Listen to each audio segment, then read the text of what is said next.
정통 침뜸 TV의 김우영입니다. 10번째 방송을 시작하겠습니다. 국내에 계신 시청자 여러분, 해외 동포 여러분 안녕하십니까? 계절은 따뜻한 봄이지만 반갑지 않은 황사와 미세먼지 때문에 노인과 어린이 또는 호흡기 질환이 있는 분들과 만성비염 환자분들이 많이 괴로운 계절입니다. 이럴 때 무국보양뜸을 드시면 면역성이 올라가고 폐를 건강하게 만들어서 호흡기 질환에 큰 도움이 됩니다. 지난번 방송에 약속드린 섭진과 전립선 비대증, 자궁 건종에 대하여 설명을 올리겠습니다. 첫 번째, 섭진에 대하여 말씀을 드리겠습니다.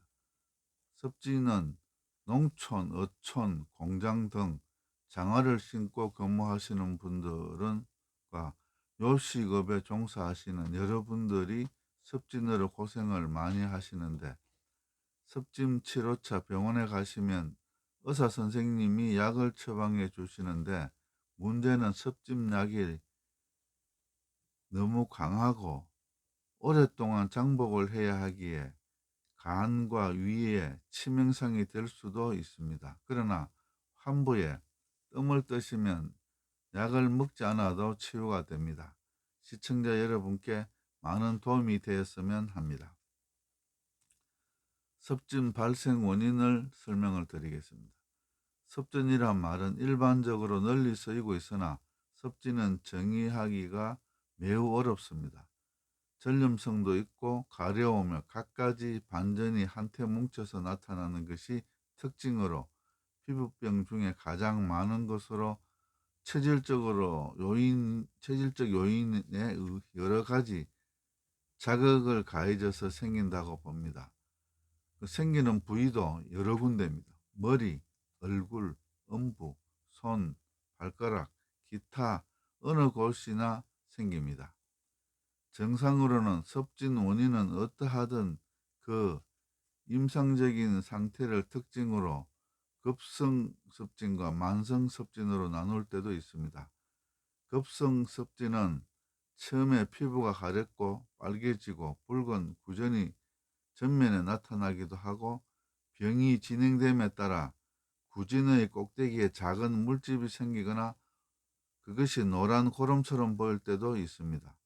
구진 상태에서 나을 때엔 작은 딱지가 구진 위에 보입니다. 그러나 물집이 작은 수포나 농포가 되었을 때는 분비물이 나오고 그 결과 두꺼운 딱지가 생깁니다. 이처럼 갖가지 발진이 같은 장소에 뒤섞여 생기는 것이 섭진의 한 특징입니다. 만성 섭진은 급성 섭진이 계속되거나 몇 번인가 되풀이 될 때 차차 병상이 변화하는 것인데, 처음부터 만성 섭진의 형태로 나타나는 것도 있습니다. 만성 섭진의 특징은 피부가 두꺼워져서 갈색을 띠게 되는 것과 질척질척하지 않는다는 것입니다.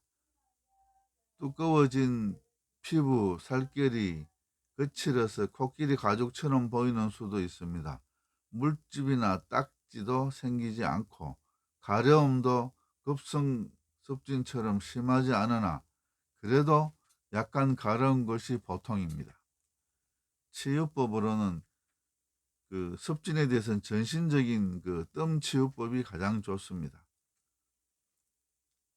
뜸을 뜨는 혈자리를 말씀드리겠습니다. 족삼리혈, 곡지혈, 견우혈, 폐유혈, 비유혈, 신유혈, 대장류혈, 중환혈, 혈액혈, 축빈혈에 뜸을 뜨고, 급성으로서 처음 나올 때 처음 생긴 것에 작은 뜸으로 다장하면, 다장이란 여러 장을 말하는 겁니다. 곪지 않고 전체적으로 없어져 버리고 말거나 곪는다 해도 얇게 곪아 터지고 만다. 만성일 때는 그 주위에다가 실 같은 뜸을 하면 많게 됩니다. 섭진 역시 전신 음양 균형이 깨져서 나타나는 것이므로 족삼리혈, 곡지혈, 중환혈으로 전신 음양 균형을 맞추어 주면 섭진은 섭사에 의한 것이므로 비유혈을 써서 섭사를 제거하고 폐유혈, 대장유혈, 혈액혈을 축빈혈을 해독작용을 담당하고 신유혈을 나쁜 피를 걸러내며 견우혈은 가려움증을 없애줍니다. 섭진에는 뜸이 최선입니다. 약을 먹지 않으니 간과 위에 부담이 없고 아주 좋은 치유법입니다. 그리고 다음은 전립선 비대에 대하여 설명을 드리겠습니다. 중년 남성들의 8, 90%가 전립선 비대증으로 고생하시는데 뜸을 뜨면 수술 없이 편안한 생활을 할 수 있습니다. 원인: 전립선 비대증 원인은 아직 확실히 판명되지는 않았지만 성호르몬 활동과 관련이 있다는 것은 알려져 있습니다. 중년 이후에 많이 나타나는 것으로 미루어 보아 성교의 잘못으로 나타나는 것이며 정충을 제조하는 공장인 고환이 정충을 잘 수송하지 못하게 될 때 염증을 일으켜서 기능 상실로 오는 것이 아닌가 생각하는 이유는 고환이 없는 사람은 전립선 비대증이 없기 때문입니다.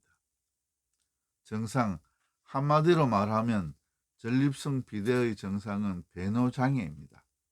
초기에는 오줌발이 약하고 가늘어지는 정도이나 점차적으로 오줌이 나오기 시작하기까지 시간이 걸리며 배에 힘을 주어야 겨우 나오게 됩니다.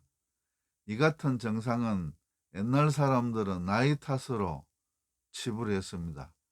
즉 신장이 약해져서 그런 것으로 생각하였으나 이것은 사실 전립선 비대의 시작을 나타내는 신호입니다. 점차 오줌 줄기는 더 약해져서 오줌이 발등에 떨어질 정도가 됩니다. 또 빈노 상태로 따르고 밤이면 오줌이 잦아서 몇 번이고 일어나야 합니다. 오줌을 누운 후에도 방광에 오줌이 남아있기 때문에 이것을 잔뇨라 하는데 잔뇨가 많아질수록 방광의 활동은 적어져서 배뇨량을 줄이고 횟수는 많아집니다. 전립선이 많이 부으면 요폐가 되고 하복부에 심한 통증이 오기도 합니다. 이때는 오줌을 인위적으로 빼내야 합니다. 감염이 없는 한 통증은 없으나 요폐가 오래 계속되는 동안 신우 요관이 확장해서 수신증을 일으켜 나중에는 신장 기능을 잃고 요독증 증상이 나타나게 됩니다. 따라서 구토, 설사, 체중 감소, 혼수 상태를 일으키기도 합니다. 전립선 비대의 징후는 환자가 말하는 증상만으로도 대략 짐작이 가는 병증입니다. 치유법은 뜸으로 치료하는 게 가장 좋습니다. 뜸 치료 혈자리를 말씀드리겠습니다. 삼은교혈, 족삼리혈, 신유혈, 명문혈, 중요혈, 기해혈, 중국혈, 수도혈, 곡골혈에 뜸을 5장씩 뜨고 때로는 중국혈에 뜸을 다장, 여러 장을 떠서 속히 완쾌되기도 합니다. 침을 놓게 되면 중국혈과 곡골혈의 중간에 5번 자리에 지침을 침자하고 한 2시즌까지 짜릿하게 기가 전달되고 침을 5분가량 시침해도 잘 낫습니다. 중국의 장계비는 유경도익이라는 서책에 소변삽의 음영천, 음곡혈, 삼원교혈을 뜸한다. 또 요폐에는 삼초유혈, 소장유혈, 음교혈, 중국혈에 뜸하고 그로 인해 배가 부르고 아프며 고통스러울 때는 중봉혈, 태충혈, 지음혈을 가한다고 말하고 있으므로 이것들도 뜸을 하면 좋습니다. 현대의학에서는 수술요법이나 보존요법으로 마사지를 하는데 이런 치료보다 뜸요법을 사용하면 고통 없이 치유가 됩니다. 일반적으로 삼원교혈, 족삼리혈, 신유혈, 명문혈, 종류혈, 기해혈, 중국혈, 수도혈, 곡골혈에 뜸 뜨면 첫 번 하면서부터 소변이 잘 나옵니다.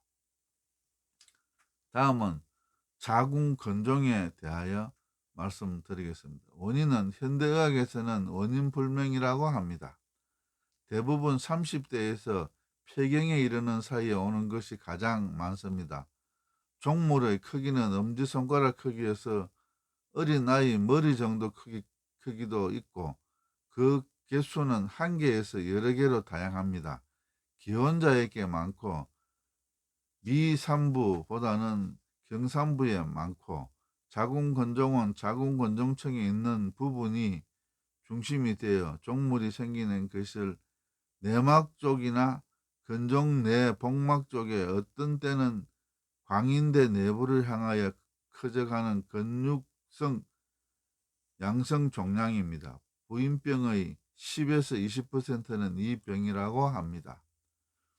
증상은 자궁 건종의 특유한 증상은 없고 작은 건종에서는 전혀 증상이 없는 수가 많으며 때로는 무척 큰 건종에서도 전혀 증상이 없다. 혹 어떤 사람은 임신이 된 것으로 착각할 정도로 증상이 없이 매월 커져서 12개월이 넘어서 임신이 아니라는 것을 알고 진찰한 결과 건종이라는 진단이 날 정도로 증상을 나타내지 않을 수도 있고 태아는 양수 속에 있어서 말랑말랑하지만 커지지만 자궁 건종은 딱딱하게 만져지는데 중국혈과 곡교혈 사이에 2, 3cm부터 만져지고 그 이하는 잘 못 알아본다. 건종이 되면 일반적으로 보이는 자각 증상은 월경이 길게 끄는 것 또는 출혈 과다, 월경통을 가져오고 점차 빈혈이 된다. 대개 자각 증상이 없지만 소화가 안 되고 나중에는 두통, 허리 아픈 증상을 말하는 것을 볼 수 있다. 자궁 건종은 자궁벽에서 발생 부위에 따라서 증상이 경중이 있습니다. 자궁 저부 장막 하에 발생된 것은 어떠한 크기에 달하지 않으면 그다지 증상이 나타나지 않습니다. 이에 반해 점막 하에 발생하는 것은 일찍부터 내막염을 일으켜서 월경 이상을 가져오고 자궁경에 발생한 것은 방광, 직장의 압박 증상을 일으킵니다. 치유법은 출혈과 압박 증상이 심하지 않으면 뜸을 뜨는 것이 좋고 주먹 정도의 건종은 5, 6개월 뜸을 뜨면 없어지지 않는다 해도 건종의 발육을 억제되고 그대로 정지하여 아무런 증상이 없이 일상생활에 지장을 받지 않습니다. 치료혈은 뜸을 뜨는 치유법이 백회혈, 중환혈, 관중혈, 중국혈, 수도혈, 대역혈, 혈액혈, 족삼리혈, 삼원교혈, 곡지혈, 철로혈, 폐유혈, 고항혈, 간유혈, 신유혈, 차려혈에 뜸을 뜨고 과다 출혈이 생길 경우 수술을 권유하지만 그렇지 아니한 때는 뜸을 하면 폐경 후 없어지기도 하고 괴로움 없이 생활할 수 있습니다. 시청자 여러분, 지금까지 저의 정보가 건강에 도움이 되었다면 나가시기 전에 구독, 좋아요, 엄지손가락 표시를 꼭 눌러주세요. 앞으로 건강에 도움이 되는 정보를 많이 소개하는 데 도움이 되겠습니다. 중요한 정보를 드리겠습니다. 제가 말씀드린 혈자리를 잘 모르신다고 건의가 있어서 혈자리 찾는 법을 서점에 가시면은 치열자침실기라는 서책이 있습니다. 발행처는 정통침dom연구소에서 발행하는 책을 한 권 사시면 혈자리를 찾을 수 있습니다. 제가 말씀드린 모든 혈자리, 앞으로 계속 방송에서 말씀드릴 혈자리 다 있으니 잘 활용해서 전 국민 모두 건강한 그날까지 열심히 정보를 드리겠습니다. 다음 11차 방송은 현대인들에게 많이 발생하는 냉증과 중년 여성들의 연례 행사인 갱년기 장애, 그리고 여름철에 조심해야 하는 일사병과 열사병에 대하여 설명을 드리겠습니다. 오늘 방송은 여기서 마치겠습니다. 부산 우리침등교육원 원장 김우영이었습니다. 여러분, 다음 방송까지 건강하시고 행복하세요. 감사합니다.